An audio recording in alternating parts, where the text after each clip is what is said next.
생일날이 되면 생일 케이크에 초를 꽂고 불을 붙이고 축하를 받으면서, 가족들과 친구들의 축하를 받으면서 생일 축하합니다 이렇게 노래가 끝나면 촛불을 끄죠. 촛불을 끄면 하얀 연기가 이렇게 잠깐 올라옵니다. 왜 하얀 연기가 올라오냐면 불은 꺼졌지만 아직 초에 남아있는 열기 때문에 촛농이 불완전 연소가 돼서 이렇게 올라가는 거예요. 그것을 이제 불완전 연소, 불완전 소화라고 합니다. 그래서 하얀 연기에는요, 이 촛농이 타는 냄새가 이렇게 나요. 또 다른 경우에 오래된 차량 뒤를 따라가다 보면 가끔 이렇게 시꺼먼 매연이 이렇게 뿜어져 나올 그런 때가 있죠. 그러면 굉장히 이제 당황스러울 때가 있는데, 그것도 차가 노후가 돼서 그 기름을 완전히 태우지 못하고 완전 연소시키지 못한 불완전 연소에 대한 매연이, 아주 시꺼먼 매연이 그렇게 나오는 경우들이 있죠. 차량뿐만 아니라 우리가 음식을 먹고 나서도 이게 잘 소화되면 속이 편한데 음식을 먹고 나서 어떨 때는 소화가 안 될 때가 있어요. 아침에 먹은 음식이 소화가 안 돼서 점심까지도 그 음식이 있는 것 같고 저녁까지도 음식이 있는 것 같이 느껴질 때는 너무나 불편하죠. 너무나 불편하고 답답합니다. 그래서 음식은 완전히 소화가 돼서 그 영양분이 몸으로 흘러가야 되는데 뭔가 꽉 채운 것처럼 소화가 되지 않는 그런 경우들도 있죠.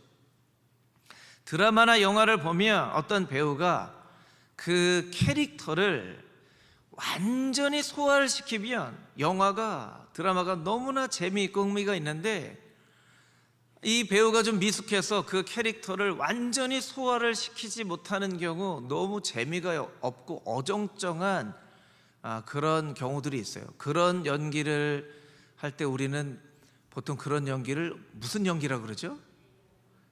발연기라고 하죠. 발연기. 발연기가 무슨 뜻인지 아시죠? 내가 발로 연기해도 그거보다 더 잘하겠다, 이런 의미예요.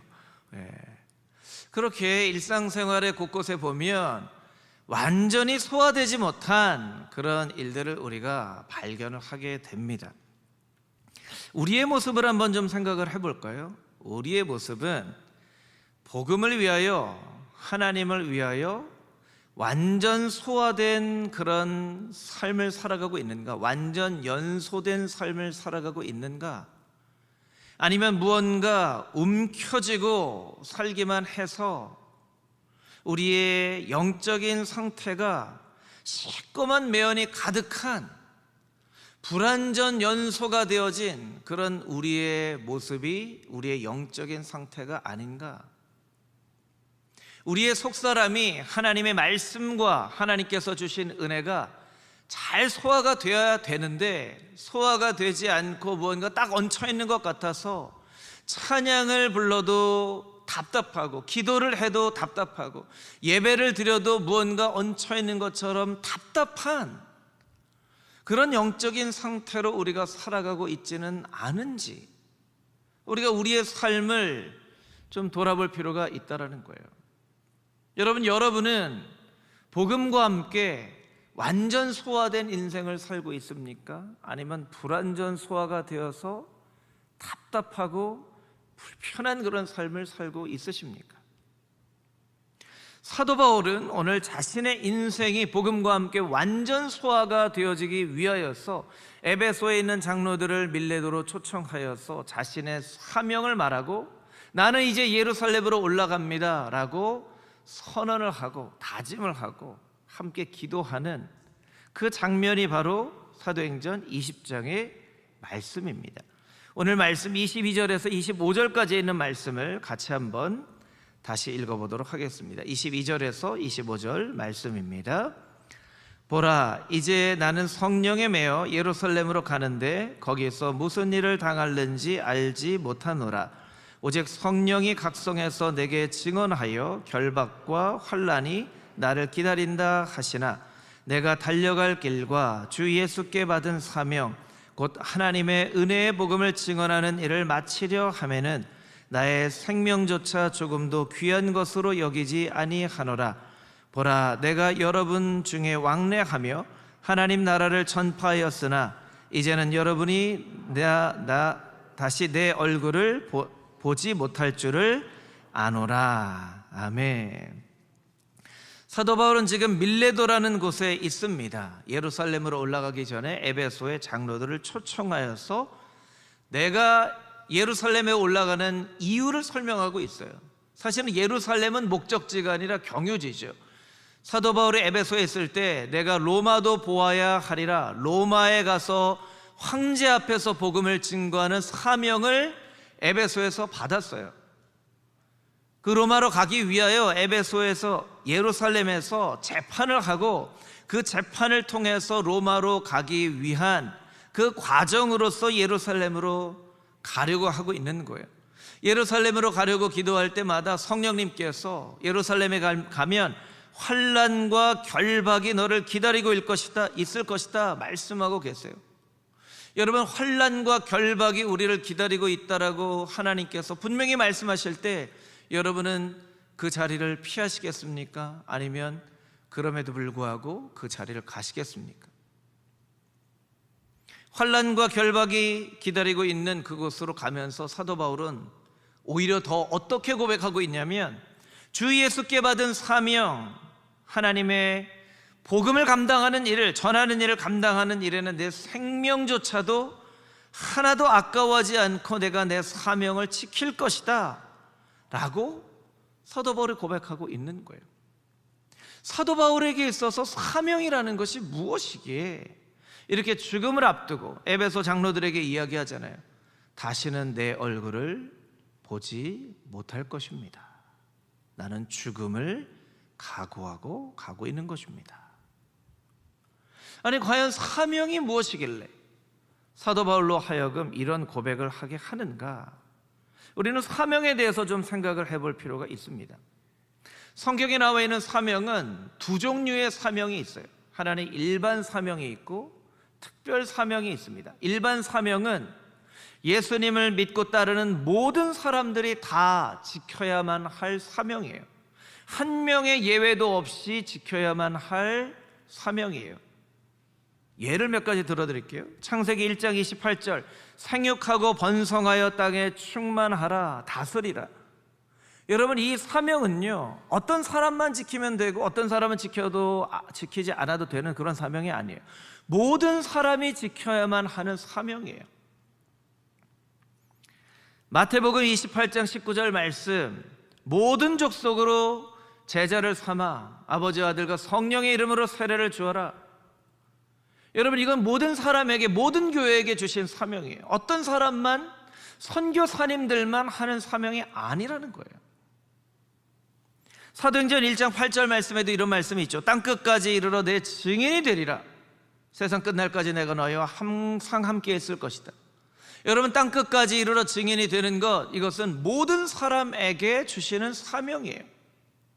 목사님, 땅끝까지 가야 되는데 모든 사람이 가야 되면 그럼 우리는 다 어디 아프리카, 남미 이런 데로 가야 됩니까? 물론 지리적으로 먼 땅끝도 있지만 정서적으로 먼 땅끝도 있어요. 여러분, 우리나라의 정서적으로 가장 먼 나라는 북한과 일본이죠. 북한과 일본이에요. 가장 가까운 나라인데 정서적으로는 가장 먼 땅끝이. 그래서 북한을 위해서 기도하는 것, 일본을 위해서 기도하는 것, 땅끝이. 요나에게는 니느웨가 땅끝이었죠. 다시스가 훨씬 먼 곳이었지만 니느웨가 땅끝이었어요. 요나는 니느웨 절대 가고 싶지 않았어요. 땅끝이었기 때문에. 여러분, 때로는 여러분의 가족 중에 땅끝이 있을 수 있습니다. 가족임에도 불구하고 정말 미움과 아픔이 있어서 정말 내가 용서하고 싶지 않은 사람, 땅끝일 수 있어요. 땅끝까지 이르러 복음을 전하고 증인이 되라고 말씀하셨어요. 이건 모든 사람이 지켜야 될 일반 사명입니다. 특별 사명은 우리가 이렇게 이해를 하면 쉬운데, 성경에 보면 특별히 기름 부어 세우시는 종들이 있거든요. 왕을 기름 부어 세우십니다. 제사장을 기름 부어 세우십니다. 선지자를 기름 부어 세우십니다.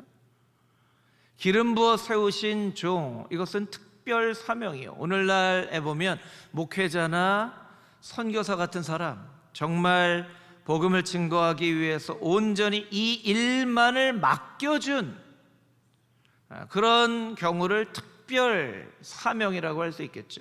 여러분, 사도 바울도 이방을 위해서 따로 세운 선지자라고 하나님께서 말씀하시잖아요. 이게 특별 사명이라는 거예요. 근데 사명이 왜 중요하냐는 것이죠. 왜 우리는 사명을 꼭 기억해야 하냐는 것이죠. 왜냐하면 사명은 사람을 살리기 때문이 그렇습니다. 우리 같이 한번 따라해 볼까요? 사명은 사람을 살립니다. 여러분, 사명은 사람을 살려요. 사람의 영혼을 살려요. 그래서 사명이 중요한 거예요. 이 아일랜드에 가보면요, 3월 17일 날 성 패트릭 데이라는 그런 우리나라의 명절 같은 그런 기념일을 지켜요. 이날은요, 모든 사람이 다 초록색 옷을 입어야 돼요. 까먹고 초록색 옷 입지 않은 사람은요, 모르는 사람이 지나가다가도 등 한 대 탁 때려요. 아유, 오늘 패트릭 데이인데 몰랐어? 그러고 탁 때려요. 그날은 초록색 옷 입지 않은 사람은 이렇게 지나다니면서 맞는 날이에요. 근데 이게 어떻게 세워진 날이냐면, 패트릭이라고 하는 선교사가 아일랜드에 와서 복음을 전했거든요. 그래서 패트릭 선교사를 기념하기 위해서 성 패트릭 데이를 지킵니다.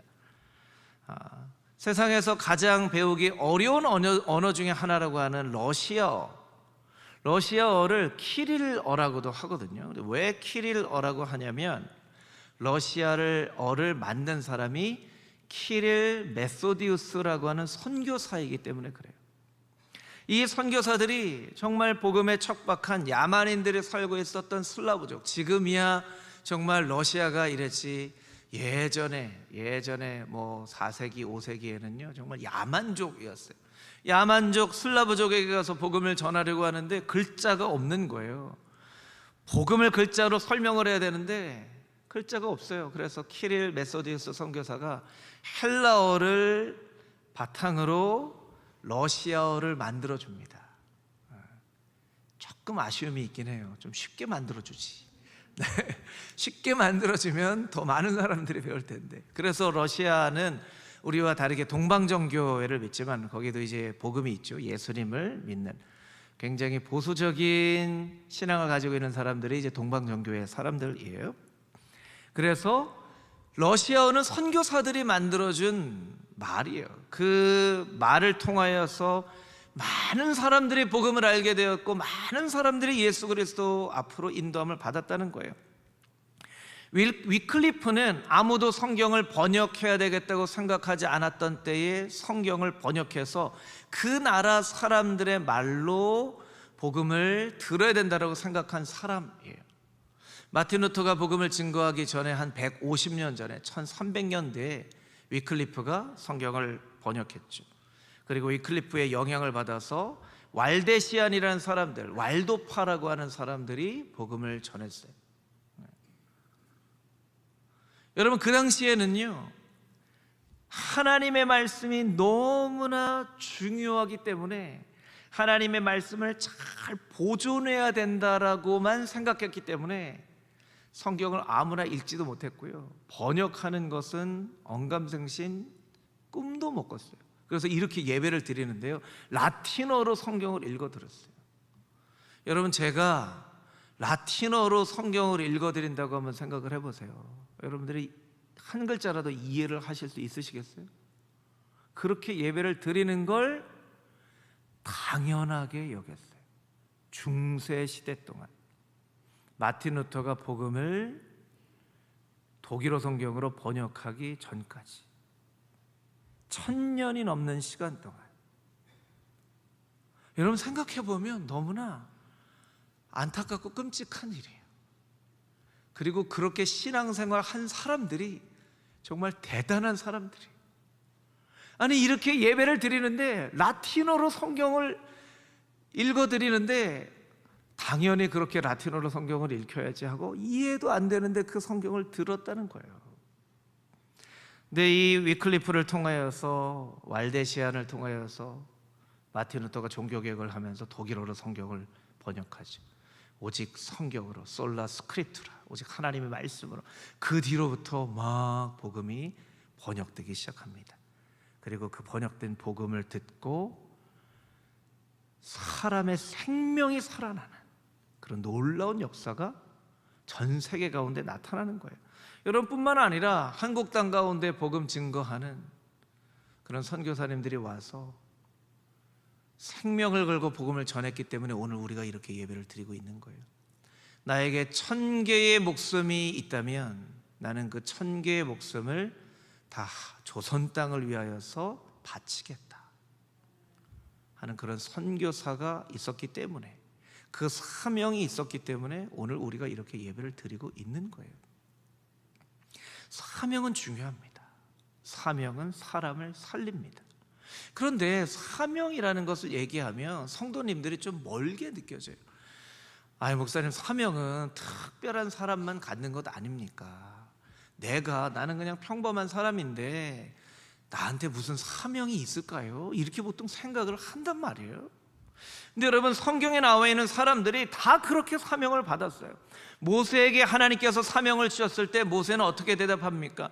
하나님, 나는 사명을 받을 만한 사람이 아닙니다. 입이 뻣뻣하고 둔한 사람입니다. 나는 사명 감당할 사람 아닙니다. 기드온에게 사명을 주실 때 하나님, 나는 겁쟁입니다. 겁쟁이도 쓰실래요? 나는 너무나 겁나서 이 사명 못 감당합니다. 아브라함에게 사명을 주실 때 하나님, 내 나이가 100살이나 됐는데 어떻게 자녀를 낳겠습니까? 요새 뭐 그런 노래 있잖아요. 내 나이가 어때서? 내 나이가 어때서? 사명 감당하기 딱 좋은 나이인데, 이렇게 불러야 되는데 내 나이가 어때서? 여러분, 왜 노래는 내 나이가 어때서 노래를 부르면서 사명 얘기하며 아유, 나는 나이가 많아서 사명 감당하지 못해요, 왜 그렇게 얘기하냐는 거예요. 너무나 이상하잖아요. 가요를 부를 때는 내 나이가 어때서 하는데 사명 얘기하면 아유, 나는 나이가 많아서 사명 감당 못합니다, 이렇게 우리가 얘기를 한단 말이에요. 예레미야는 어떻게 얘기합니까? 나는 말할 줄 모릅니다. 아마 여러분 가운데 그런 분 많을 거예요. 나는 말주변 없습니다. 말할 줄 모릅니다. 그래서 사명 감당 못합니다. 이사야는 하나님께서 말씀하셨을 때 나는 부정한 사람입니다. 나는 부정한 사람입니다. 이제 하나님의 영광을 봤으니 나는 이제 죽게 될 것입니다. 여러분, 성경에 나와 있는 사명을 감당한 인물들이 하나같이 사명을 주실 때 다 우리처럼 똑같이 생각을 했다는 거예요. 그런데 이들에게 있어서는 우리에게 없는 한 가지가 있었죠. 그것은 바로 순종이었습니다. 순종이었습니다. 하나님, 저는 말을 못합니다. 그러나 순종하겠습니다. 하나님, 저는 겁쟁입니다. 그러나 순종하겠습니다. 하나님, 저는 부정한 사람입니다. 그런데 순종하겠습니다.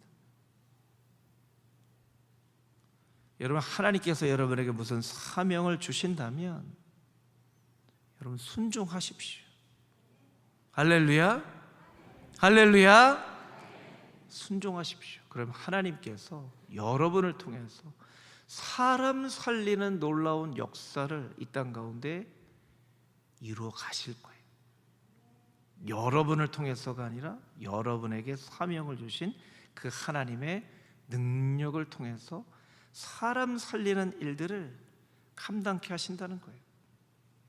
여러분, 금호중앙교회 성도들은 다 사명이 있고, 금호중앙교회는 정말 하나님께서 주신 사명을 감당하여서 복음과 함께 완전히 연소되어서 하나님의 뜻을 이 땅 가운데 이루어드리는 하나님의 거룩한 성도, 거룩한 교회가 되어질 수 있게 되기를 주님의 이름으로 축복합니다. 아멘. 28절부터 32절까지 있는 말씀을 같이 읽겠습니다. 28절부터 32절 말씀입니다. 여러분은 자기를 위하여 또는 온 양떼를 위하여 삼가라. 성령이 그들 가운데 여러분을 감독자로 삼고 하나님이 자기 피로 사신 교회를 보살피게 하셨느니라. 내가 떠난 후에 사나운 이리가 여러분에게 들어와서 그 양떼를 아끼지 아니하며 또한 여러분 중에서도 제자들을 끌어 자기를 따르게 하려고 어그러진 말을 하는 사람들이 일어날 줄을 내가 아노라.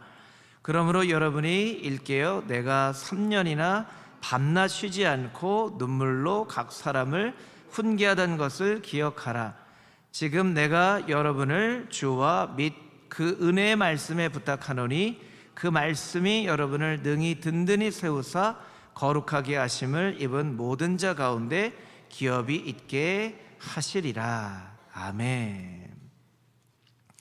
한 남자와 한 여자가 만나서 가정을 이룹니다. 가정을 이룰 때 우리가 그 가정을 이룬 몇 년간의 기간을 신혼이라고 하죠. 신혼.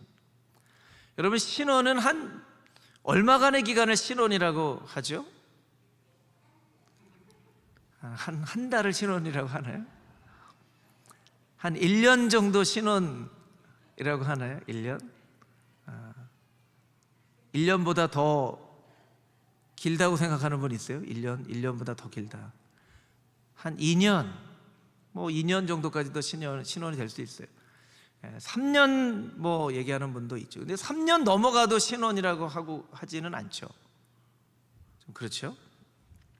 사도 바울이 31절 말씀에, 우리 31절을 자막으로 보여주시면, 에베소에 있는 장로들에게 어떻게 이야기합니까? 이렇게 이야기를 합니다. 내가 3년이나 밤낮 쉬지 않고 눈물로 각 사람을 훈계하던 것을 기억하라.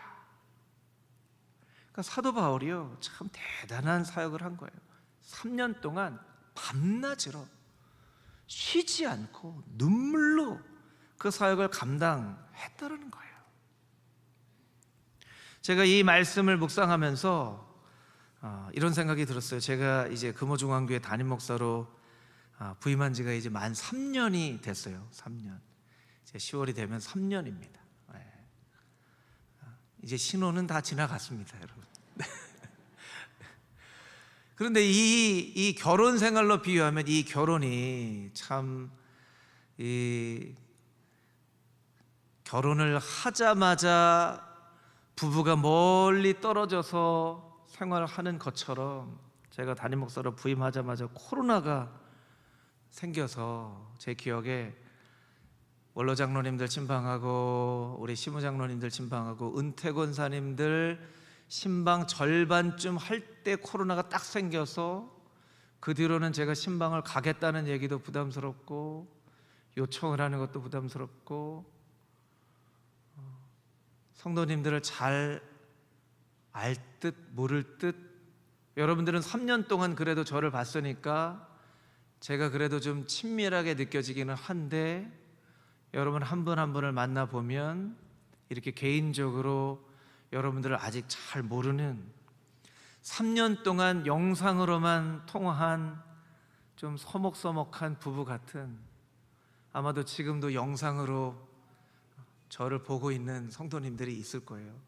아마 그럴 리는 없겠지만 한 번도 제 얼굴을 직접 못 보고 영상으로만 본 성도들이 있을지 모르겠어요.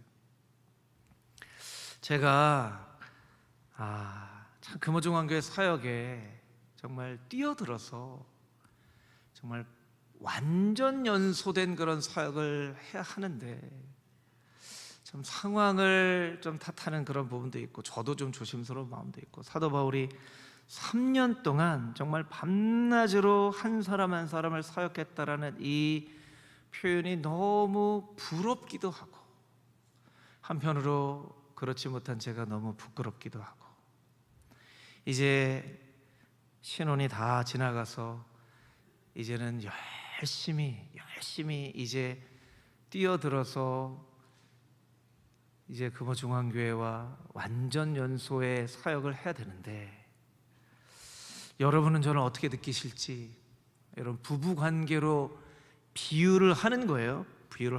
우리 여성분들은 제가 만약에 이제 남편이라고 하면 어떻게 좀 믿고 따를 만한 남편처럼 보이세요? 네. 우리 남자분들은 제가 만약에 아내라고 생각하면 어떻게 좀 데리고 살 만한, 요새는 그렇게 얘기하면 안 되죠. 모시고 살 만한, 예. 제가 또 모신다 그러니까 또 좀 이상하긴 한데요. 예. 그런 아내처럼 보이십니까? 네. 우리가 참 극복해야 되는 부분인 것 같아요. 2023년은 이제 코로나 어떻게 우리가 대처해야 될지 이제 3년 교훈을 얻었기 때문에 이제 내년도가 되면 운동선수들이 승부수를 띄우는 것처럼 열심히 하지만 뭔가 정말 반드시 승리를 해야 되겠다라고 생각하고 승부수를 띄우는 것처럼 2023년에는 뭔가 정말 더 금호중앙교회와 제가 완전 연소가 되는 것 같은 그런 사역을 하려고 제가 열심히 기도하고 열심히 교육하고 이제 오늘 당회 때 내년도 이런 계획을 좀 이야기를 합니다. 그러면 장로님들이 이제 한 달 동안 장로님들께서 모여서 또 회의도 하고 교육자들은 또 회의도 하고 또 관계 부서가 있으면 부서와 회의도 하고 잘 만들어 가면서 이제 10월 마지막 주 되면 정책당회 때 내년도 계획은 이렇습니다 하고 다 교인들에게 선포하는 그런 때를 갖게 될 거예요. 여러분 이 한 달의 기간을 위해서 여러분 정말 열심히 중보해 주십시오. 그리고 완전 연소가 되는 그런 사역이 삶이 되어질 수 있도록 여러분 기도해 주세요. 정말 절실한 기도가 필요합니다. 그런데 제가 이 말씀을 보면서 정말 새롭게 깨달은 한 구절의 말씀이 있어요. 우리 마지막 말씀인데요, 32절 말씀을 우리 같이 한번 읽어보도록 하겠습니다. 32절 말씀 함께 다시 읽겠습니다. 시작. 지금 내가 여러분을 주와 및 그 은혜의 말씀에 부탁하노니 그 말씀이 여러분을 능히 든든히 세우사 거룩하게 하심을 입은 모든 자 가운데 기업이 있게 하시리라. 아멘. 사도 바울이 주님의 말씀과 은혜에 여러분을 부탁한다라고 이야기를 하고 있어요. 사도 바울은 정말 밤낮으로 에베소에 있는 성도들을 돌봤지만 눈물로 한 사람 한 사람을 훈계했지만 사도 바울이 에베소 장로에게 이야기하고 있는 핵심 포인트는 무엇이냐면 내가 3년 동안 눈물로 밤낮 없이 여러분을 훈계하였지만 여러분 반드시 기억하십시오. 여러분을 살리는 것은 내가 아니라 오직 예수 그리스도의 십자가입니다. 여러분을 든든히 세우는 것은 내가 아니라 하나님의 말씀입니다. 그래서 하나님의 말씀과 주의 은혜에 여러분을 부탁합니다라고 당부하고 있는 거예요. 여러분 이 말씀을 착각하면 사도 바울이 이제 예루살렘으로 가기 전에 에베소에 있는 장로들 모아놓고 내가 이제 이런 사명 가지고 있습니다. 여러분 나 위해서 기도해 주실 거죠? 나 위해서 헌신해 주실 것이죠? 도와주실 것이죠? 나 이제 갑니다. 나 위해서 나 잊지 마십시오. 이렇게 하는 것처럼 보여져요. 그런데 그것은 잘못 이해한 거예요. 사도 바울이 이야기하고 싶은 건 뭐냐면 혹시라도 내가 여러분을 정말 3년간 밤낮으로 양육했기 때문에 혹시라도 여러분이 나를 바라볼까 두려우니 나를 바라보지 않고 오직 예수 그리스도의 십자가를 바라보십시오. 하나님의 말씀을 바라보십시오 라고 장로들에게 권면하고 있는 거예요. 여러분 설교자에게 가장 큰 위기가 무엇인지 아십니까? 설교에는 관심이 있는데 주님께는 관심이 없는 거예요. 내가 오늘 어떻게 설교를 해서 성도들에게 감동을 줄까? 내가 오늘 어떻게 설교를 해서 성도들에게 은혜를 끼칠까? 내가 이렇게 이야기를 하면 성도님들이 막 기뻐하면서 웃는구나. 오늘은 아멘 소리가 적네. 아멘 소리가 크네. 오늘 내 설교. 설교자가 자기의 설교에는 관심이 있는데 이 설교를 통하여 주님께 어떤 영광을 올려드릴지를 잊어버리고 오직 설교에만 관심이 있고 주님께는 관심이 없는 것, 이것이 설교자의 가장 큰 위기예요. 성도들의 위기는 무엇입니까? 교회에는 관심이 있는데 주님께는 관심이 없는 거예요. 목회자에게는 관심이 있는데 하나님께는 관심이 없는 거예요. 여러분 우리가 그런 교회 그런 성도 될 수 있습니다. 세상에는요 그 교회가 너무나 부흥하고 너무나 어떤 혜택을 누리는데 정말 많은 사람들의 손가락질을 받고 욕을 먹는 그런 교회들이 있어요. 아마 그런 교회 하면 여러분들 머릿속에 떠오르는 그런 교회들이 있을 거예요. 예, 그 교회에 또 포함돼요. 그 교회는 너무나 많은 혜택을 받았다고 좋아해요. 그런데 모든 사람들이 다 손가락질을 하죠. 그럼 그것이 하나님 나라의 하나님 영광에 어떤 의미가 있냐는 거예요. 제가 17년 동안 몸담고 목회 훈련을 받았던 온누리 교회 돌아가신 하영조 목사님이 너무나 많은 오해를 받았어요. 당뇨가 있어서 인슐린 주사를 맞는데 마약한다는 오해를 받기도 하고, 한동대에 100억을 후원했는데 그거 다 자기가 썼다고 이야기를 듣기도 하고, 뭐 별의별 오해를 많이 받는데 그것을 이렇게 본인 스스로 변호하지 않았어요. 어느 날 교육자들 이렇게 모였는데 하 목사님이 그런 얘기 하시더라고요. 내가 욕먹으면 된다. 그런데 절대로 하나님이 욕먹게 해서는 안 된다. 예수님이 욕먹게 되거나 교회가 욕먹게 되면 안 된다. 그냥 욕먹을 일 있으면 억울해도 내가 욕먹으면 된다. 우리는 자꾸 억울한 일이 있으면 자기 자신을 변호해요. 때로는 자기 자신을 변호하는 과정 가운데 교회가 욕을 먹거나 하나님이 욕을 먹거나 영광을 가리우는 그런 일들이 종종 일어나기도 한다는 거예요. 여러분, 저는 여러분하고 정말 친해지고 싶어요. 가까워지고 싶어요. 그런데 여러분, 안광국 목사보다 하나님의 말씀과도 가까워지는 성도님들이 되시기를 주님의 이름으로 축복합니다. 안광국 목사보다 예수님과 예수님의 십자가와 더 가까워지는 성도님들이 되시기를 소망합니다. 여러분, 사람은요 언제나 가까이 가면 실망스러운 부분이 있어요. 예수님은 한 번도 우리를 실망시키시지 않는 분이에요. 사도 바울이 고백하잖아요. 말씀과 주님의 은혜에 여러분을 부탁합니다.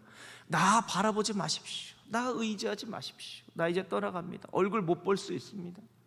나 그리워하지 말고 하나님 말씀을 붙잡고 예수 그리스도의 십자가를 붙잡고 사십시오. 그리고 사도 바울이 에베소에 있는 교인들에게 당부합니다. 말씀이 여러분을 능히 든든히 세우사.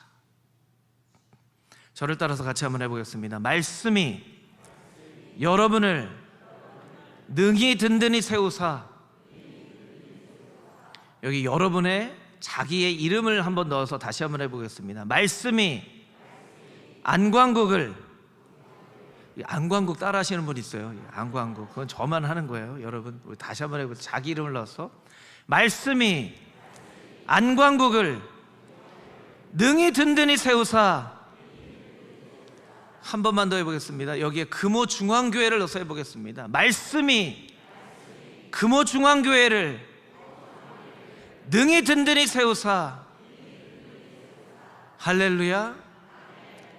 여러분, 말씀이 여러분을 든든히 세우시고 말씀이 여러분을 능히 든든히 세우셔서 금호중앙교회를 든든히 세우시고, 우리가 사람을 바라보며 신앙생활하는 것이 아니라 오직 예수 그리스도를 바라보며 신앙생활을 하고 하나님 말씀과 가까워져서 사람에게 상처받고 사람에게 서운한 일 있어도 하나님의 말씀으로 위로함 받고 예수 그리스도의 사랑 안에서 우리가 능히 든든히 세워져 갈 때에 복음과 함께 완전 연소가 되어지는 인생이 되어질 수 있는 것이고, 우리가 완전 연소가 되어서 살아갈 때 여러분이 살아가는 그 삶의 자리가 바로 하나님의 나라가 이루어지는 그런 복된 자리가 되어질 수 있다는 것을 여러분이 반드시 기억하고 하나님 말씀 위에 든든히 세워주시옵소서. 우리의 가정을 하나님의 말씀으로 든든히 세워주시옵소서. 금호중앙교회를 하나님 말씀으로 든든히 세워주시옵소서. 하나님의 말씀과 복음으로 완전 연소가 되는 인생 되게 하여 주시옵소서. 사명 감당하며 살게 하여 주시옵소서. 그렇게 고백하는 금호중앙교회 모든 성도님들이 다 되시기를 주님의 이름으로 축복합니다. 아멘. 오늘 이 말씀 붙잡고 통성으로 우리 같이 한번 기도하기를 원합니다. 통성으로 기도할 때 하나님의 말씀으로 나의 인생을 든든히 세워주시옵소서. 우리의 가정을 든든히 세워주시옵소서. 금호중앙교회를 든든히 세워주시옵소서. 하나님의 말씀과 복음과 함께 완전 연소되는 인생 살게 하여 주시옵소서. 우리 주여 간절히 한번 외치고 전심으로 기도하며 나아가겠습니다. 주여, 아버지 하나님, 주님 앞에 간절한 마음으로 간구하며 고백하며 나아갑니다. 아버지 하나님, 하나님의 말씀으로 든든히 세워주시옵소서. 아버지 하나님의 말씀은 우리를 능히 든든히 세울 수 있는 말씀인 것을 고백합니다. 아버지 하나님, 사람 바라보며 신앙생활하지 않게 하여 주시고, 때로 사람에게 상처를 받고 사람에게 오해를 받고 사람 때문에 힘든 일이 있어도 아버지 하나님, 우리의 시선은 예수 그리스도의 십자가에 고정되어 있게 하여 주시고, 하나님의 말씀에 고정되어 있게 하여 주시고, 오직 하나님의 말씀 가운데 든든히 선 인생, 하나님의 말씀 가운데 든든히 선 교회가 되어질 수 있도록 주님 인도하여 주시고 역사하여 주시옵소서. 아버지 하나님, 우리에게 사명을 주실 때에 아버지 하나님, 나는 말을 잘못합니다. 나는 겁이 많습니다. 나는 능력이 없습니다. 나는 죄가 많습니다. 아버지, 여러 가지 많은 핑계로 하나님의 사명 감당하는 것을 순종하지 못했던 우리의 모습이 있다면, 아버지 하나님, 아브라함도 모세도 기드온도 아버지 하나님, 많은 신앙의 선배들도 똑같은 모습으로 반응하였지만 그들의 마음 가운데는 순종하는 마음이 있었습니다. 아버지 하나님, 순종케 하여 주시옵소서. 순종이 제사보다 낫다 말씀하셨습니다. 듣는 것이 수양의 기름보다 낫다 말씀하셨습니다. 아버지 하나님, 순종하는 인생 되게 하여 주시고, 아버지 우리를 통하여 하나님의 나라가 이 땅 가운데 아름답게 세워지게 하여 주시고, 아버지 날마다 성령 충만하며 하나님의 놀라운 은혜가 가득한 인생과 가정과 교회가 되어질 수 있도록 주님 함께 하여 주시고 은혜를 더하여 주시옵소서. 아버지의 말씀으로 능력을 더하여 주셔서 이번 한 주간도 승리하며 살아가는 하나님의 거룩한 백성의 삶이 되어질 수 있도록 우리 한 사람 한 사람이 하나님의 놀라운 은혜와 능력을 더하여 주시옵소서. 인도하여 주시옵소서. 함께하여 주시옵소서. 아버지 하나님, 사도 바울은 복음과 함께 완전 연소된 인생을 살기 위하여 예루살렘으로 가는 사명을 아버지 하나님, 에베소의 장로들에게 이야기를 합니다. 그러면서도 나를 바라보지 말고 십자가를 바라보고 말씀을 붙잡고 살아라 당부합니다.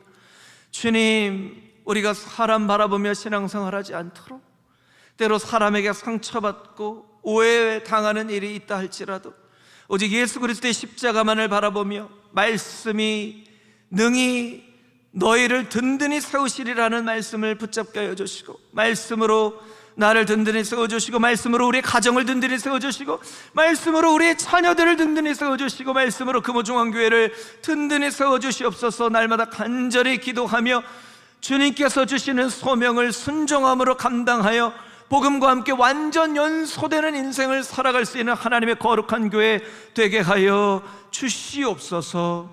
살아계신 예수 그리스도의 거룩하신 이름으로 기도합니다. 아멘.